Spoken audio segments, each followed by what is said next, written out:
Ini ciri yang pertama kita bisa tandai ketika kita berobat, datang ke orang yang dikatakan orang pintar, dia yang pertama kali nanya kadang-kadang nama pasien dan nama ibu kandungnya.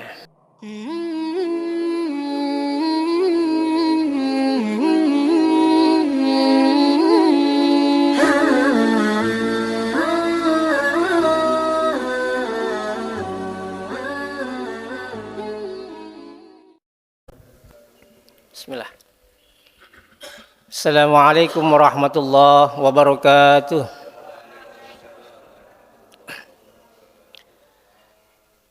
Alhamdulillah wassalatu wassalamu ala Rasulillah wa ala alihi wa ashabihi wa mawalah, la haula wa la quwwata illa billah.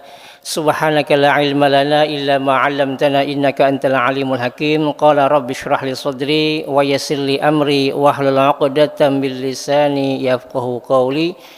Wa qala ya ayyuhalladzina amanu dukhulu fis silmi kafah wa la tattabi'u khutuwati syaitan innahu lakum aduwwun mubin. Qala Nabi sallallahu alaihi wasallam man ata 'arrafan fasa'alahu 'an syai' lam tuqbal lahu salatun arba'ina lailah. Shadaqallah wa shadaqa Rasulullah sallallahu alaihi wasallam. Yang sama-sama kami muliakan dan kami hormati para sesepuh dan bini sepuh dan guru-guru kita yang berada di Kampung Benda Barat, terkhusus kepada guru kita Ustadz Zainul Ahmad, orang tua kita Bapak Haji Anan Sarbini, dan para sesepuh dan bini sepuh yang lainnya, dan Mbah Narto juga ahlan kepada Bapak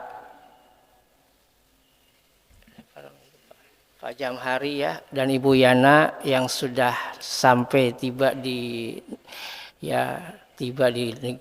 Kampung Benda dengan selamat ya. Kita doakan semoga umrohnya umroh yang makbulah, yang diterima oleh Allah Subhanahu wa taala, memberikan keberkahan bagi keluarganya dan masyarakat sekitarnya. Kita doakan pula kepada Pak Mujiono yang sedang melaksanakan umrohnya, semoga Allah kembalikan dengan sehat dan selamat, dan Allah jadikan umroh juga umroh yang makbulah. Dan kita yang belum sempat hadir, semoga Allah berikan rizki kelapangan untuk bisa Allah takdirkan umroh haji ke Mekah. Amin ya robbal alamin. Terima kasih pula kepada Bapak MC kita, Bapak Selamat, dan seluruh pengurus kajian subuh yang telah menyelenggarakan acara pada kesempatan hari ini. Juga ibu-ibu yang tak lupa yang senantiasa istiqomah hadir, semuanya semoga yang hadir pada kesempatan pagi hari ini senantiasa membawa keberkahan dan rahmat dari Allah Subhanahu wa taala. Salawat dan salam semoga senantiasa tercurah limpah kepada uswah dan qudwah kita Nabi Muhammad sallallahu alaihi wasallam, beserta keluarganya, para sahabat dan senantiasa istiqomah dalam sunnahnya hingga hari kiamat kelak. Jamaah kajian subuh rahimana wa iyyakum ajmain. Sebagaimana kita ketahui bersama bahwa perdukunan di Indonesia sedang marak dibicarakan di media-media sosial. Ya. Berawal dari perseteruan antara si merah dengan si hitam.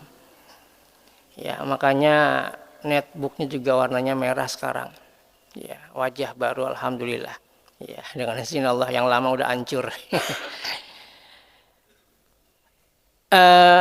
Sebetulnya di Indonesia praktek atau dunia perdukunan bukanlah merupakan hal yang tabu. Bukan hal yang baru, karena sejak lahir atau bahkan ya sebelum lahir di sebagian masyarakat kita, khususnya di masyarakat Jawa ya, sudah dikenalkan dengan adanya tradisi nujuh bulan. Ya, ini biasanya kan untuk menyelenggarakan ya, walaupun tidak semuanya menggunakan tradisi ini.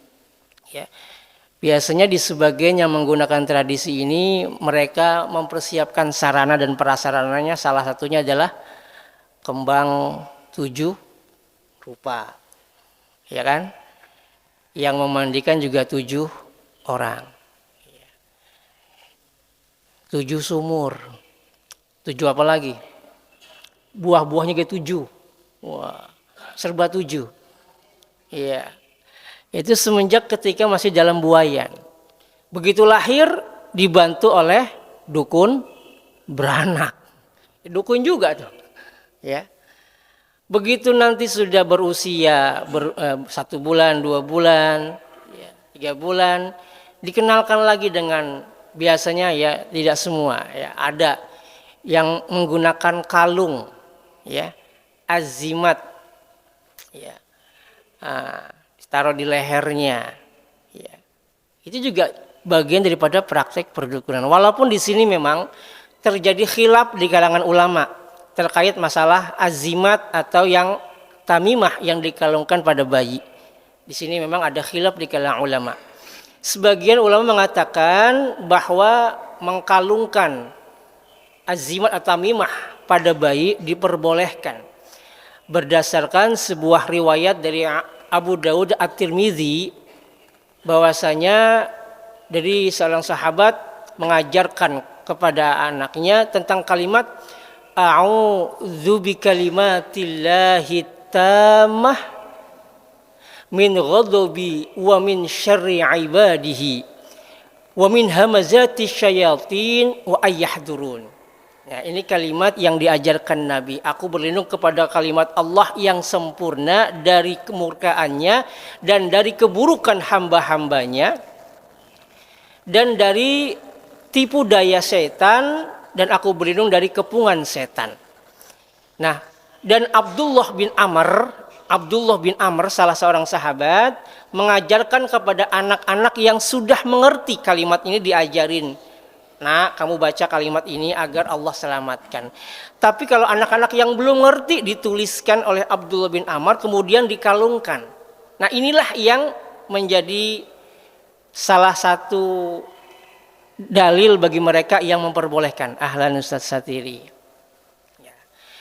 Tapi ada sebagian besar yang kemudian mengharamkan, karena ini bagian daripada tamimah secara umum yang diharamkan. Ya. Kalau kita lihat, ya, tamimah ini yang diperbolehkan adalah tamimah yang kalimat-kalimat doa-doa dari Nabi atau ayat-ayat Quran, bukan dengan tulisan huruf yang enggak jelas atau bahkan dengan benda-benda tertentu yang diharamkan, ya, atau dianggap klinik. Nah, ini yang tentunya diharamkan. Kemudian nanti anak udah berusia dewasa, beranjak dewasa, nikah. Pas nikah ada prosesi pernikahan. Biasanya kalau tradisi Jawa ada prosesi mandi kembang, ya. Ya Mbah, ya. Ada sebagian, ya, walaupun tidak semua yang masih menggunakan tradisi ini. Kemudian nginjek telur, ya. Nah, ini bagian daripada yang kalau kita nilai secara objektif, ini bagian daripada nilai-nilai perdukunan. Ini secara objektif. Kenapa? Biasanya yang menyelenggarakan sarana dan prasarana itu ahli supranatural, ya. Nah,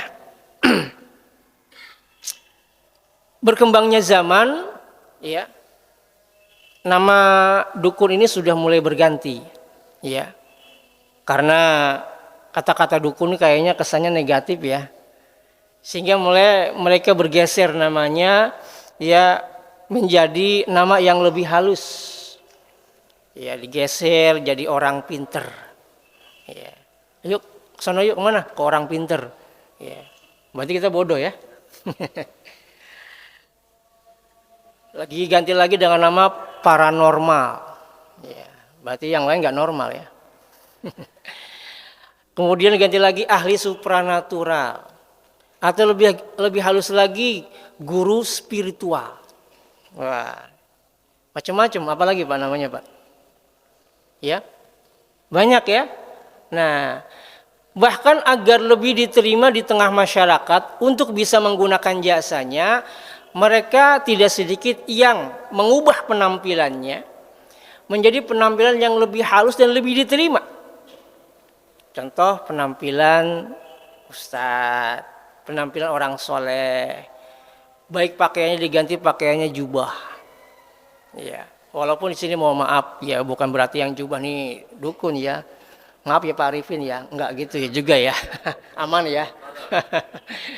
Saya kalau di luar pakai jubah ya.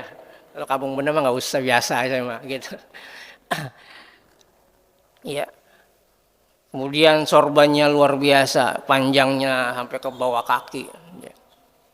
Masya Allah. Mohon maaf saya ya kadang begitu, miris ya.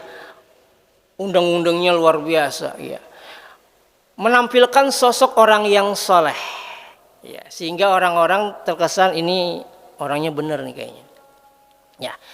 Nah, maka melanjutkan tema kita pada kesempatan yang lalu, kita akan mengetengahkan di sini tentang apa sih ciri-ciri dukun yang berkedok ustadz, agar nanti kita tidak terjebak, agar kita tidak terperana, terpesona, atau bahkan terperosok dalam lembah yang sebetulnya sesuatu yang dilarang dalam agama. Walaupun mohon maaf tema ini agak sedikit nyeleneh, dan mohon maaf bila ada di antara kita yang kurang berkenan, ya, atau mungkin kupingnya terasa panas, mohon maaf, ya. Jadi sebelumnya saya mohon maaf kalau ini agak sedikit bahasanya terjurus ya. Bagi yang sebelum saya masuk ke tema ini, kalau yang kurang berkenan boleh meninggalkan tempat terlebih dahulu ya. Sebelum nanti pas kena masalah di antara kita ya. Baik, bismillahirrahmanirrahim. Ini diangkat dari sebuah buku ya, yang ditulis oleh seorang syekh yang khusus konsen mengetengahkan tentang hal-hal yang berkenaan dengan masalah supranatural, terkait masalah ruqyah. Ya, beliau guru, bisa dibilang guru para peruqyah. Seorang yang bernama Syekh Wahid Abdussalam bin Bali. Walaupun namanya Bali, bukan dari Bali. Ya, Bali itu seorang nama orang tua beliau ya, nama kakeknya. Ya. Syekh Wahid Abdussalam Bali. Namanya Syekh Wahid bin Abdussalam bin Bali, tinggal di Mesir, lahir di Mesir tahun 1963 di sebuah provinsi yang namanya Kafrus Syekh, sebuah provinsi di kota di negeri Mesir. Beliau mengarang sebuah buku yang bernama As-Sarimul Battar fi Tasaddi lis-Saharatil Asyrar. Di halaman 77 sampai 78 beliau mengetengahkan tentang ciri-ciri dukun yang berkedok ustadz. Ahlan Ustadz Zaini. Apa aja ciri-ciri yang ditengahkan oleh beliau? Pada kesempatan bulan lalu saya telah mengatakan satu di antara sekiannya ya. Salah satunya yang pernah saya sampaikan, biasanya ketika kita berobat, datang ke ahli supranatural, datang ke salah satu orang yang dianggap orang pintar atau dianggap ustadz atau kiai dalam tanda petik, yang katanya kiai ya, bukan kiai ahli ilmu ya.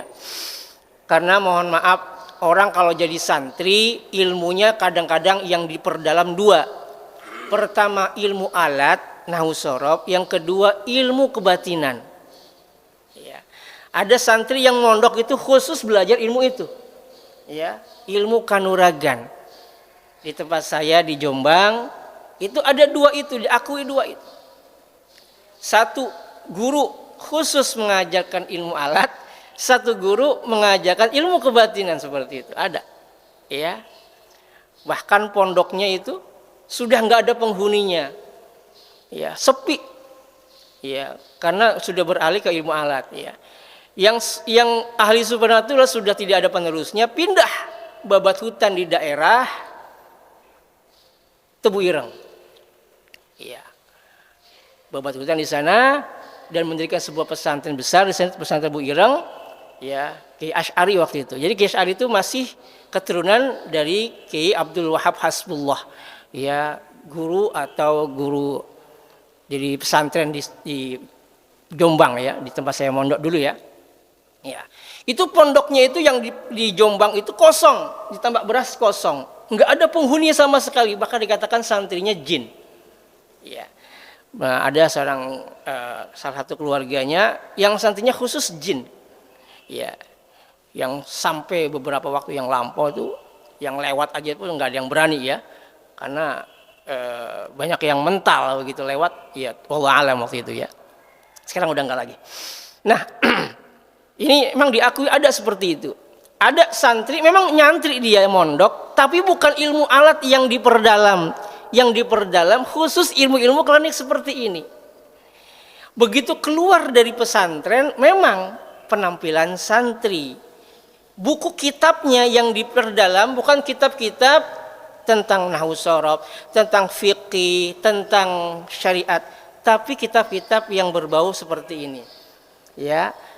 Salah satu ya 3 diantaranya yaitu kitab Syamsul Ma'arif Kubro, ya, kemudian Manba'u Usul Hikmah, kemudian kitab Al-Awfaq. Ini kitab-kitab yang menjurus ke sana. Memang nyantri, namanya nyantri gitu, santri memang. Tapi khusus seperti itu. Ya. Nah, ini ciri yang pertama kita bisa tandai ketika kita berobat, datang ke orang yang dikatakan orang pintar, dia yang pertama kali nanya kadang-kadang nama pasien dan nama ibu kandungnya. Ya, ini sayangnya di beberapa instansi perbankan ketika kita daftar pengen jadi nasabah di situ biasa ditulis ya, nah, nama ibunya, gitu kan. Wallahu alam kenapa jadi seperti itu. Padahal dalam Islam seorang itu dinisbatkan kepada ayahnya, Abu Bakar As-Siddiq, Umar bin Khattab, berarti orang ayahnya namanya Al-Khattab. Utsman bin Affan, berarti Utsman ayahnya adalah Affan. Abdullah bin Umar namanya ayahnya Umar. Ya. Dan berjalannya waktu kadang-kadang ada seorang wanita ketika sudah memiliki suami, kadang-kadang namanya dinisbatkan kepada suaminya. Contoh, Bill Clinton nikah dengan Hillary, jadi Hillary Clinton. Ya. Barack Obama nikah dengan Michelle, jadi Michelle Obama. Nah, dan ini diikuti oleh sebagian kita. Ya ada beberapa teman. Kalau kita kadang-kadang nonton televisi itu ya, presenternya kadang-kadang tuh ada namanya tuh di balik setelahnya itu nama suaminya. Ya. Padahal hal ini dilarang dalam syariat. Ya. Atau menisbatkan anak tiri kepada ayah angkatnya. Padahal anak tiri tersebut bukanlah asli dari anak kandungnya, tapi dinisbatkan kepada ayah angkatnya. Ini pun dilarang. Karena Allah Subhanahu wa taala, ini sedikit menyerempet dikit ya. Mumpung bahas masalah ini, Allah Subhanahu wa taala berfirman ya dalam surat Al-Hazb ayat 5, A'udzubillahi minasyaitonir rajim, ud'uuhum li'abaihim huwa aqsatu 'indallah. Panggil mereka anak-anak angkat itu dengan make nama bapak mereka, karena hal itu lebih adil di sisi Allah. Ya. Namanya walaupun dia adalah anak angkat, kita harus objektif. Maka binnya adalah bin ayah kandungnya. Ya. Atau orang-orang yang menisbatkan kepada nama selain nama ayah kandungnya, seperti istri menisbatkan kepada suaminya, padahal ini dilarang.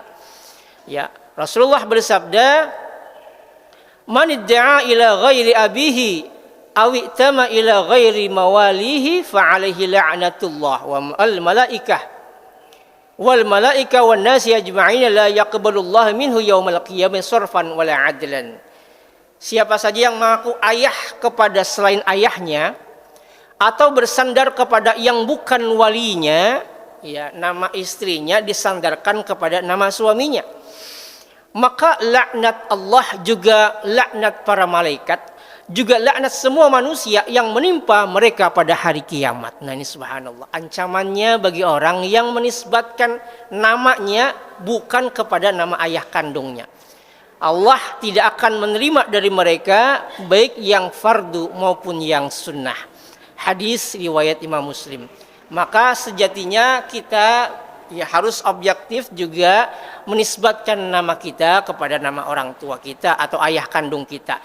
Nah, ketika ada dukun yang kemudian menanyakan nama ibunya, ini perlu dicurigai. Jangan-jangan orang pintar itu yang katanya ustadz, yang katanya kiai, maaf dalam tanda petik, kok nanya ibunya, nama ibu kandungnya, jangan-jangan masuk dalam kategori satu di antara ciri-ciri dukun. Ini yang pertama. Yang kedua, meminta benda yang mengandung jejak pasien. Ya, datang nih kita nih, biasanya itu orang pintar itu, ya, dia nanya nih, minta sesuatu dari pasiennya. Kalau kita datang, ya pengen mengobati diri kita, nah ini dia itu akan minta salah satu dari kita, baik pakaian kita, atau mungkin sarung tangan, atau bahkan rambut, atau bahkan kuku, ya, atau mungkin ini pasiennya bukan orang datang untuk menelung seseorang, ya, biasanya dia akan minta fotonya. Hal ini terjadi kepada pernah dialami oleh Rasulullah SAW. Rasul itu pernah disihir, ya. Rasul pernah disihir oleh seorang Yahudi yang bernama Labid bin Al-A'sam, ya. Seorang Yahudi pernah menyihir Nabi sehingga Nabi seakan-akan melakukan sesuatu padahal beliau tidak melakukannya. Disihir seperti itu. Tapi sihir yang ditimpakan kepada beliau tidak mengurangi dan mencederai dakwah beliau, tidak mengurangi dan mencederai kalimat-kalimat yang Allah wahyukan kepada beliau. Hanya beliau merasa seakan-akan beliau sudah melakukan padahal belum. Sehingga Allah menurunkan malaikat dan memberitahukan kepadanya bahwa Nabi disihir oleh seorang yang bernama Labid bin Al-A'sam melalui sebuah buntelan dalam kain yang diletakkan di dalam sumur adwar, ya, diletakkan di dalam sumur, ditindih di bawah batu. Kemudian Nabi keesokan harinya menyuruh salah seorang sahabat untuk mengambil barang yang dimaksud. Ternyata benar. Masuk ke dalam sumur, ternyata benar ada buntelan kain. Dibuka, ternyata ada sisir yang diikat dengan 11 helai rambut. Nah, inilah asbabun nuzul turunnya surat Al-Falaq dan An-Nas. Ketika turun surat Al-Falaq yang terdiri dari berapa ayat? Al-Falaq kita hitung. Bismillahirrahmanirrahim. Qul a'udzu birabbil falaq min syarri ma khalaq wa min syarri ghasiqin idza waqab wa min syarri naffasati fil 'uqad wa min syarri hasidin idza. 5 ayat turun. Ketika Nabi membacakan itu, maka terlepaslah 5 buntelan rambut yang menyeliliti kain, yang menyeliliti sisir itu. Dari 11 ikatan rambut terlepas 5, masih kurang berapa? Berapa? 6. Maka turunlah surat An-Nas 6 ayat. Bismillahirrahmanirrahim. Qul a'udzu birabbin nas, malikin nas, ilahin nas, min syarril waswasil khannas, alladzi yuwaswisu fi sudurin nas minal jinnati wan nas.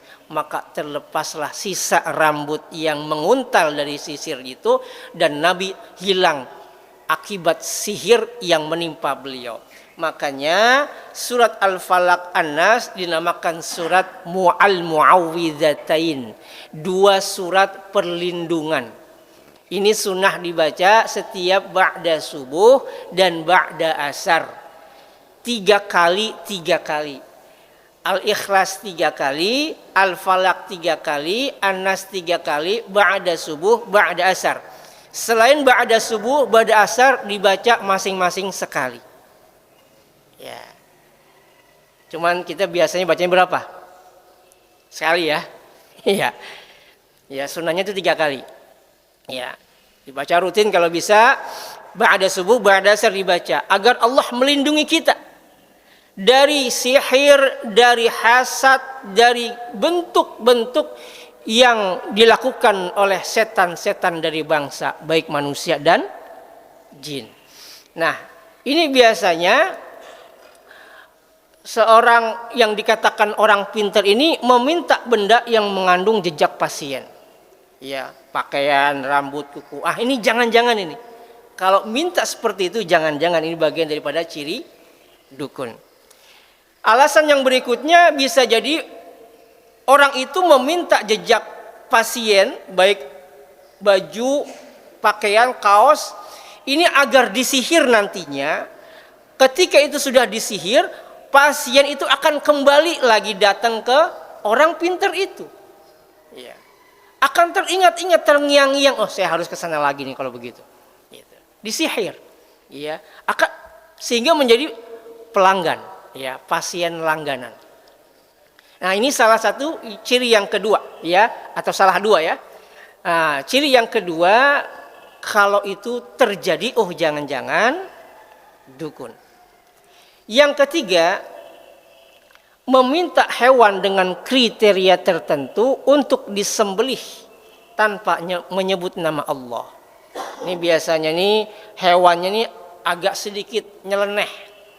Biasanya cari ayam yang berwarna hitam, kulitnya hitam, mukanya hitam, darahnya namanya ayam apa itu? Cemani. Ada loh ayam cemani yang kata cemani tapi disembelih ternyata darahnya merah. Ini nggak sah kata mereka. Ya, saya pernah punya ayam seperti itu. Warnanya hitam, serba hitam, dicabut ini apa namanya? Dicabut bulunya, ini darahnya hitam. Ya. Tapi pas disembelih merah gitu. Iya. Dikasih sama orang gitu. Saya kasih lagi ke orang lain. Ya ini enggak sah. Ya ini ternyata buat ritual-ritual tertentu. Atau dia meminta burung merpati warna putih yang darahnya putih. Agak susah. Atau tikus. Tikus yang yatim. Ini bingung gimana caranya. Ya. Ini yang tahu Bang Pi ya. Ada nggak dicatat di Yayasan Nurul Huda ini ya? Yang yatim. Nah ini kadang-kadang menyulitkan. Sengaja menyulitkan pasiennya agar pasien ini merogoh kantong. Oh kalau saya ada. Kalau bapak susah nyarinya saya ada, gitu. Tujuannya biar beli ke dia, gitu. Ini modus mereka, ya. Dicari sesuatu yang memang sulit, ya. Atau kadang-kadang meminta hewan tertentu untuk dipindahkan, ditransfer penyakitnya. Nah kalau ada seperti itu, minta hewan tertentu. Kambing, ayam, Pak kalau mau ke sini bawa ayam, bawa kambing, nanti penyakitnya ditransfer ke kambing. Ya. Kalau disembelih, biasanya disembelih tidak atas nama Allah, ya tidak mengatasnamakan Allah. Biasanya kadang-kadang pakai silet, ya, atau dicabut kepalanya, ditarik, ya. Ya. Atau bahkan setelah meninggal, setelah mati ini. Hewannya ini dilempar di tempat yang kotor. Tujuannya untuk persembahan jin-jin mereka. Nah, ya. Biasanya ini seperti untuk ritual-ritual mereka. Atau kadang-kadang darahnya dilumuri di pasien. Untuk diambil di tadi, kemudian dilumuri ke pasien yang sedang sakit.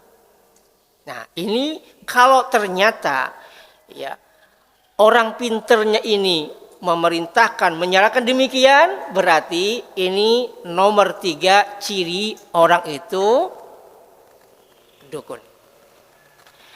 Yang keempat, menulis rajah, mantra, angka atau simbol. Ini ada bab khusus nanti insya Allah pada waktunya kita akan mengupas tentang wafak, ya, mana wafak yang diperbolehkan, mana yang tidak.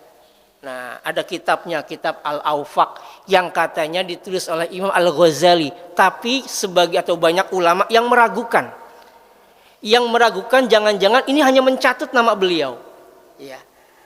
Karena tidak mungkin orang sekelas beliau ini menulis sesuatu yang di dalamnya ternyata bukan hanya kebaikan.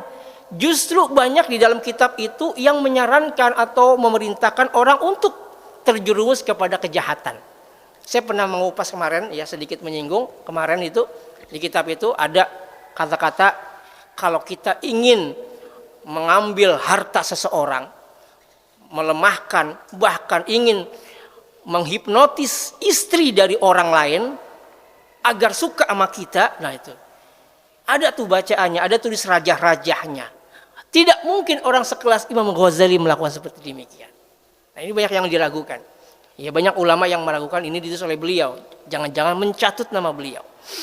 Nah ini kalau ternyata orang pinternya nulis rajah, mantra atau simbol-simbol yang kagak jelas, jangan-jangan dukun. Nomor 4. Ya. Nomor 5. Ya ini salah satu contohnya ya. Ya ini rajah atau mantra. Ya contoh seperti ini. Ya. Ini kan tulisan-tulisan yang enggak jelas. Nanti ada cara menulis wafak, itu ada nanti ya pada pembahasan wafak ya. Tapi bukan untuk saya mengajari ya.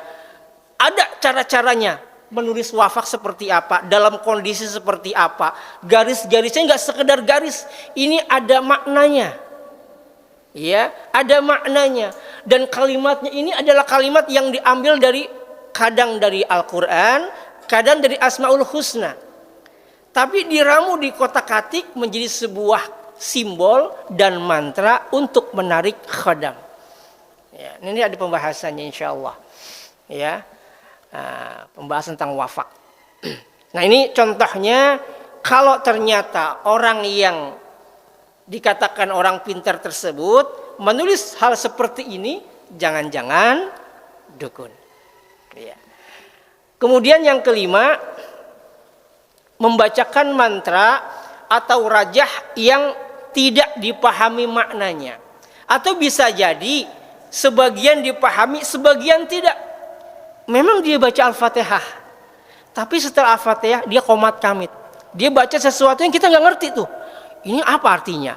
Ini apa maknanya? Ya, kadang dia pakai bahasa Jawa, kadang pakai bahasa Sunda, kadang pakai bahasa Banjarmasin, ya. Kadang pakai bahasa lain, ya. Ini Ustaz Zaini tahu lah, ya. Bukan pengalaman ya Ustaz. Kadang begitu, sebagian dipahami, sebagian tidak. Doa-doa dan mantra, ya. Memang didengarkan. Nah kalau ternyata dia membaca demikian, maka ini ciri yang kelima, jangan-jangan orang pintar itu dukun. Yang keenam, memberi pasien azimat berisi tulisan, nomor, simbol untuk dikalungkan. Biasanya dibuatkan seperti kantong. Kantong yang di dalamnya ada tulisan, simbol, ya, untuk dikalungkan atau untuk ditaruh di balik bantal. Ya, kalau ternyata orang pintar ini memberikan dan ya menasehati atau memerintahkan demikian, nah ini jangan-jangan bukan ustadz asli, ini KW ustadznya ini, kiainya kiai KW ini, ya, memberi pasien jimat, ini Pak, ini taruh di kalung Kak. Dibuat kalung, ditaruh di bawah bantal. Insya Allah Bapak kemana aja, insya Allah selamat. Bapak selamat ya. Makanya namanya Bapak Selamat, biar selamat terus. Nggak usah pakai kalung-kalung ya. Beliau udah selamat insya Allah. Ya. Dan beliau adalah orang yang pertama kali ke bulan. Ya. Neil Armstrong tiba di bulan dengan beliau. Ya, mau pakai pasangan aja semoga jadi doa. Nama itu doa. Iya. Nama itu doa. Orang manggil Fauzi, ya, artinya kan beruntung. Biar Allah memberikan keberuntungan. Iya. Ustaz Zaini ya, kan hiasan, biar terhiasi semuanya dengan kebaikan. Begitu. Wahyu kan itu, biar dapat wahyu semua. Ya. Wahyu kebaikan tentunya. Jadi nama itu termasuk doa juga. Makanya kalau anak sudah dikasih nama yang baik, tinggal tugas orang tua manggil dengan nama itu. Ya, memang namanya baik, namanya soleh. Tapi yang jadi masalah manggilnya bukan soleh, oleng. Iya. Jangan salah kalau dia jadi anak yang oleng. Iya. Manggilnya udah salah. Padahal namanya soleh, kok manggilnya salah. Ya. Makanya setelah memberi nama yang baik, tugas orang tua manggil dengan panggilan yang baik. Ya. Nah ini kalau misalkan orang pintar tersebut memberi pasien azimat, nah ini mohon maaf, ya jangan-jangan dukun. Yang ketujuh, meminta pasien melakukan ritual tertentu. Ya, nih Pak, ini tolong Bapak ntar nyampe rumah, Bapak cari kembang 7 rupa. Bapak cari air dengan air 7 sumur. Kalau bisa buahnya disiapkan buah yang warnanya berbeda-beda 7 rupa. Wah, serba 7. Ya. Ya, misalkan seperti itu ya misalkan ya. Ini salah satu contoh. Atau menyendiri di kamar tertentu dalam jangka waktu yang tertentu. Kalau bisa Bapak selama melakukan ritual jangan sampai terkena sinar matahari. Ya. Namanya apa? Pati geni. Ya, sampai kalau bisa 40 hari 40 malam Bapak baca ini, Bapak lakukan ritual ini, maka insya Allah, masya Allah, ngomongnya insya Allah gitu kan wajar kan pakai ya pakai gamis, pakai jubah, pakai sorban, ya biar sesuai gitu kan, insya Allah. Insya Allahnya kadang tebal, insya Allah, insya Allah tersembuh Bapak. Wah. Ya, kalau rezekinya Bapak pengen lancar, ini diamalin Pak ya. Ya, kalau bisa pas ngamalin jangan sampai kena matahari. Nah, kayak gitu. Nah, ini jangan-jangan dukun. Yang kedelapan, meminta pasien agar tidak menyentuh air. Biasanya selama 40 hari. Nah, kalau disarankan seperti ini, biasanya jin yang dimintai tolong itu jinnya berbangsa atau beragama Nasrani. Kalau orang sudah diminta tidak nyentuh air selama 40 hari, kira-kira sholatnya bisa nggak? Sudah hampir dipastikan dia kagak sholat. Karena syarat sahnya sholat kudu apa? Wudu. Gitu.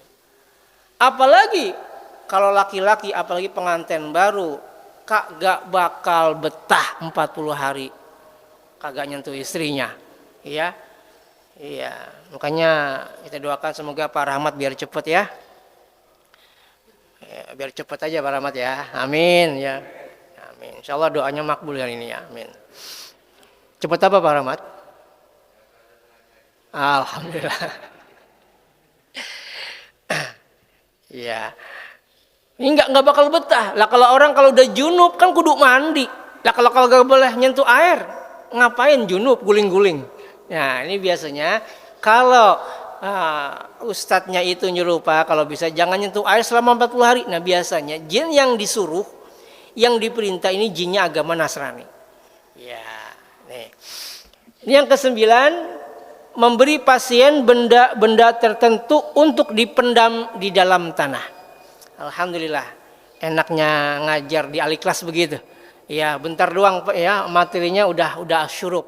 Jadi bisa sesi kedua ini panjang ini. Memberi pasien benda tertentu untuk dipendam di dalam tanah. Ini sebentar lagi ya. Ya mohon izin biar sampai selesai dikit. memberi pasien benda tertentu untuk dipendam di dalam tanah. Nih Pak, kalau bisa ini bawa pulang, nyampe rumah, pendem, kubur. Kalau bisa di sebelah depan rumah, sebelah kiri. Ya ntar lah. Nah, jangan-jangan dukun. Yang ke-10, memberi pasien kertas tertentu untuk dibakar sebagai wewangian. Ya, dupa atau apa ya. Nah, ntar dibakar, kalau bisa ntar buat narik khadamnya nanti gitu. Nah, ini kalau misalkan memerintah demikian, jangan-jangan dukun. Ini masih ada lagi nih. Ini udah apa terus ini? Hah? Tanggung? Ya, kita repel ya langsung ya. Cepat aja ya. Nah, ke-11, Qomat Kamit membaca jampi-jampi mantra yang tidak dipahami maknanya. Ya.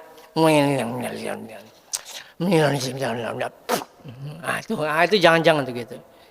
Jangan-jangan kayak gitu tuh. Yang ke-12, terkadang belum ditanya, udah tahu nama pasiennya. Stop sebentar. Namanya Pak Hasan kan? Iya. Dari Kampung Benda kan? Iya. Itu kau tahu. Rumahnya dekat belakangnya ini kan laundry. Oh iya benar, tahu gitu. Belum dikasih tahu udah tahu. Nah, Bapak kesini pasti pengen berobat kan? Loh, kok tahu gitu. Nah, kadang-kadang belum dikasih tahu, dia udah nebak duluan. Nah, ini jangan-jangan dukun. Kok bisa tahu? Sedikit ya. Kalau bisa tahu, apa jawabannya?